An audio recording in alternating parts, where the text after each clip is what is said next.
काय म्हणतात र लोक? म्हणतात लय महापूर आला की सगळं वाहून जातंय, नुकसान होतंय. पण थांबा, आज मी तुम्हाला अशा एका महापुराची गोष्ट सांगणार हाय ज्याच्यानं कोणाचंच नुकसान होत नाही, उलट सगळ्यांचं कल्याण होतंय. हे बघा, हे प्रेम हाय ना, हे साठवून ठेवायची वस्तू नाय. हे जेवढं वाटू तेवढं वाढत जातंय. जगात किती बी प्रेम वाटा, कधीच कमी पडणार नाही. आपल्या संत लोकांनी बी हेच सांगितलंय.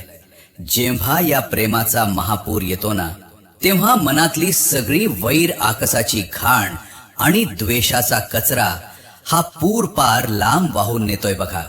आणि जाता जाता माग काय ठेवून जातोय, तर शांती आणि सुखाची सुपीक माती. अरे जर का खरंच या जगात असा प्रेमाचा महापूर आला ना, तर ही दुनिया पार बदलून जाईल. ना कोणाबद्दल तक्रार राहील, ना कोणाशी वैर. म्हणून म्हणतो, इथं तिथं आणि सगळीकडं फक्त प्रेमच प्रेम असू द्या. राम राम करण्यात बी प्रेम ठेवा आणि काम करण्यात बी प्रेम ठेवा.